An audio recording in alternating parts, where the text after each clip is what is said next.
Hello সবাইকে, journey of a nurse চ্যানেলে তোমাদের সকলকে ওয়েলকাম জানাই। তো আজকে আমি আবারও একটা ইম্পর্ট্যান্ট টপিক নিয়ে তোমাদের সাথে ডিসকাস করব।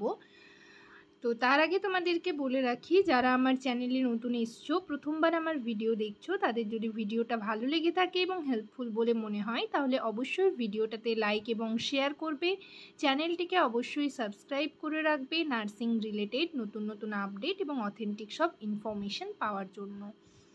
আর তোমরা যারা মেম্বারশিপ জয়েন করতে চাও বা আমার চ্যানেলের মেম্বারশিপ জয়েন করেছো, তাদের জন্য আমি যে ভিডিওগুলো নিয়ে যে টপিকগুলো নিয়ে ডিসকাশন করি, তোমাদের সাথে ডিসকাস করি, তো সেইগুলোর পিডিএফ কিন্তু আমি মেম্বারশিপদের জন্য, অনলি মেম্বার্সদের জন্য একটা টেলিগ্রাম চ্যানেলে গ্রুপ রয়েছে, সেখানে শেয়ার করে থাকি।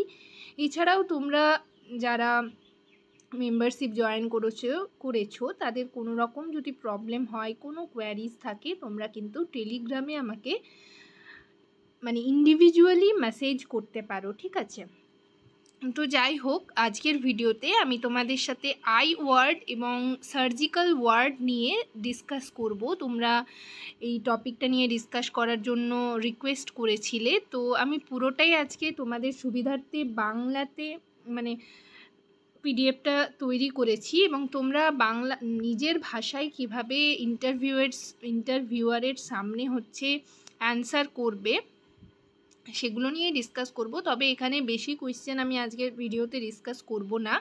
নেক্সট তোমাদের আমি সাজেশন দেওয়ার চেষ্টা করব যারা সার্জিক্যাল ওয়ার্ডে রয়েছে এবং আই ওয়ার্ডে রয়েছে, যে কীরকম টাইপের কোয়েশ্চেন করা হতে পারে।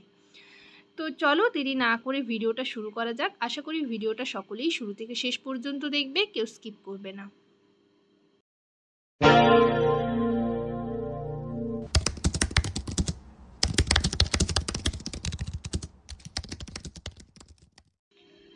তো প্রথমে আমি তোমাদের সাথে আই ওয়ার্ড নিয়ে ডিসকাস করব, নেক্সট আমি মেডিকেল সার্জিক্যাল ওয়ার্ড নিয়ে ডিসকাস করব, যে কীরকম টাইপের কোয়েশ্চেন তোমাদের করা হতে পারে।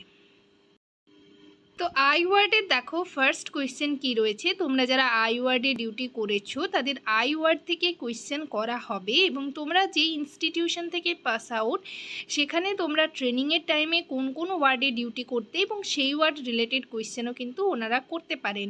যারা আই ওয়ার্ডে ডিউটি করছো তাদের যে শুধুমাত্র আই ওয়ার্ড থেকেই কোয়েশ্চেন করা হবে সেরকমটা কিন্তু নয়।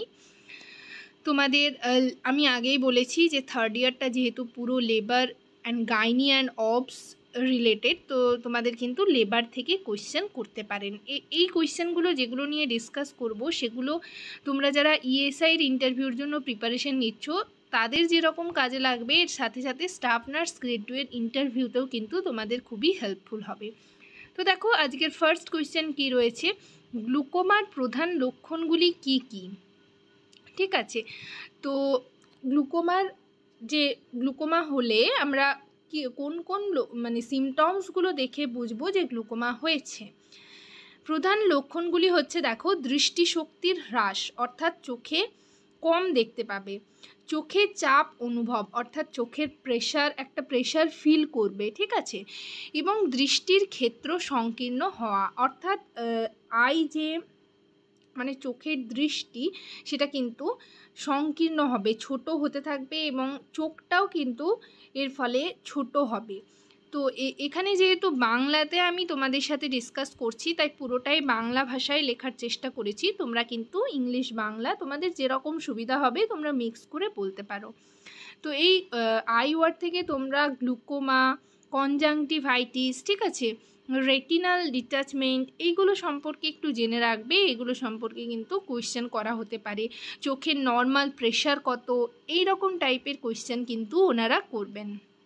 তো এখানে কিছু কয়েকটা কোয়েশ্চেন তোমাদের সাথে ডিসকাস করছি। নেক্সট ভিডিওতে আমি কিন্তু একটা যেরকম পেডিয়াট্রিক ওয়ার্ড, পোস্টন্যাটাল ওয়ার্ডের একটা সাজেশন দেওয়ার চেষ্টা করেছি, সেরকম আই ওয়ার্ড এবং সার্জিক্যাল ওয়ার্ড সম্পর্কেও তোমাদের কিন্তু একটা সাজেশন দেওয়ার চেষ্টা করব, যে কীরকম টাইপের কোয়েশ্চেন করা হতে পারে। নেক্সট দেখো কি রয়েছে, কনজাংটিভাইটিসের সবচেয়ে সাধারণ কারণগুলি কি কি?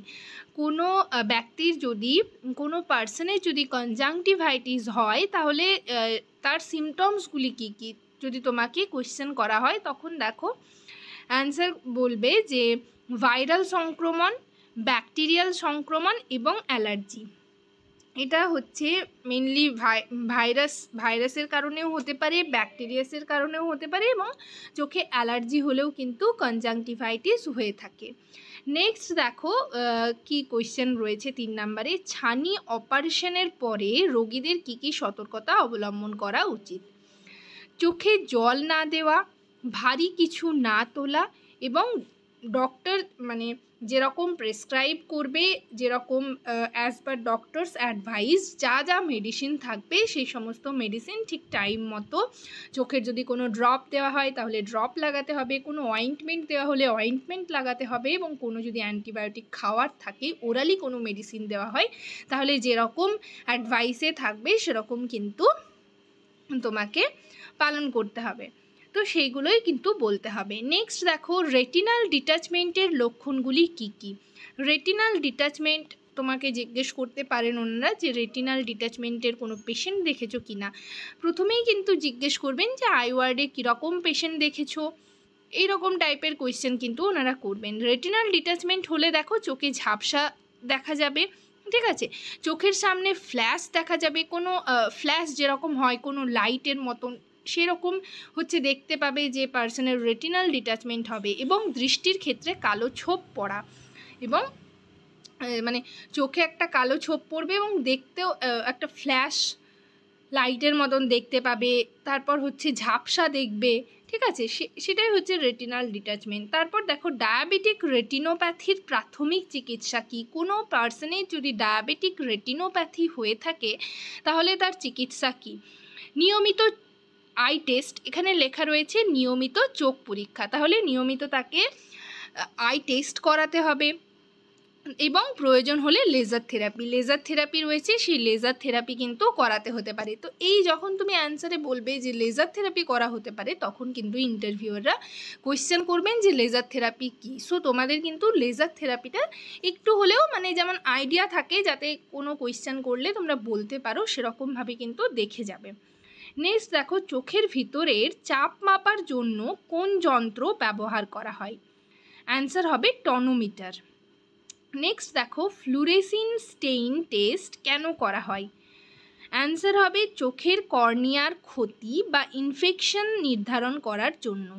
কর্নিয়া টেস্টের কারণে মেনলি হচ্ছে ফ্লুরোসিন স্টেইন টেস্ট করা হয়ে থাকে। চোখের কর্নিয়ায় কোনো ক্ষতি বা ইনফেকশন হয়েছে কি না সেটা হচ্ছে নির্ধারণ করার জন্য।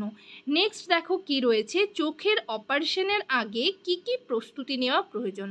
কোনো পার্সনের যদি আইওটি করা হয় তাহলে কি কি প্রস্তুতি নেওয়া প্রয়োজন, কি কি করতে হবে? আগেই হচ্ছে পার্সনের কাছ থেকে যে মানে পেশেন্ট রয়েছে সেই পেশেন্টের কাছ থেকে হিস্ট্রি নিতে হবে। এটা আমরা সকলেই জানি যে তার কোনো রকম কোনো হিস্ট্রি আছে কি না, মানে প্রেশার সুগারের কোনো হিস্ট্রি আছে কি না, কোনো মেডিকেশন খায় কি না, ঠিক আছে।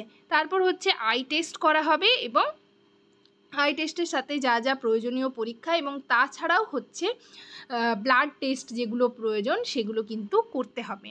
নেক্সট দেখো চক্ষু পরীক্ষার সময় স্লিট ল্যাম্প কিভাবে ব্যবহার করা হয়? যারা আই ওয়ার্ডে ডিউটি করেছো তারা এগুলো একটু জানবে। স্লিট ল্যাম্প দিয়ে চোখের বিভিন্ন অংশ পর্যবেক্ষণ করা হয়, যেমন কর্নিয়া, আইরিস এবং লেন্স। তাহলে এটা একটা তোমরা জেনে রাখবে, স্লিট ল্যাম্প যেটা হচ্ছে কর্নিয়া, আইরিস এবং লেন্স হচ্ছে মানে টেস্ট করার জন্য। নেক্সট দেখো উচ্চ রক্তচাপ চোখে কী প্রভাব ফেলতে পারে? অ্যান্সার হবে এটি রেটিনাল ভেসেলকে ক্ষতিগ্রস্ত করতে পারে এবং দৃষ্টিশক্তির সমস্যা সৃষ্টি করতে পারে। এই রকম টাইপের কোয়েশ্চেন কিন্তু তোমাদের করা হবে আই ওয়ার্ড থেকে। এছাড়াও আই ওয়ার্ডের নেক্সট ভিডিওতে আমি তোমাদের একটা সাজেশন দেওয়ার চেষ্টা করব যে পুরো মানে এখানে যেহেতু 10টা কোয়েশ্চেন রয়েছে, এছাড়াও আমি কিছু সাজেশন তোমাদেরকে দেবো, তাহলে তোমরা একটা আইডিয়া করতে পারবে এবং অ্যান্সার করার চেষ্টা করবে। তো আজকে আর আমি সার্জিক্যাল ওয়ার্ড নিয়ে ডিসকাস করছি না। নেক্সট ভিডিওতে তোমাদের সাথে যারা সার্জিক্যাল ওয়ার্ড নিয়ে রিকোয়েস্ট করেছিলে ভিডিও দেওয়ার জন্য, নেক্সট আমি সার্জিক্যাল ওয়ার্ড নিয়ে তোমাদের সাথে ডিসকাস করব। আজকের সেশন এই পর্যন্তই। ভিডিওটা যদি তোমাদের ভালো লেগে থাকে এবং হেল্পফুল বলে মনে হয় তাহলে অবশ্যই লাইক এবং শেয়ার করবে। আর পিডিএফটা হচ্ছে আমি তোমাদের যারা টেলিগ্রাম গ্রুপে রয়েছো, অনলি মেম্বারশিপ যারা নিয়েছো তাদের গ্রুপে কিন্তু আমি সেন্ড করে দেবো। সবাই ভালো থেকো, সুস্থ থেকো। নেক্সট ভিডিওতে আবার তোমাদের সাথে দেখা হচ্ছে। কোনো কোয়ারিজ থাকলে বা কোনো টপিক ডিসকাশনের থাকলে অবশ্যই আমাকে কমেন্ট সেকশনে কমেন্ট করে জানাবে। Thank you.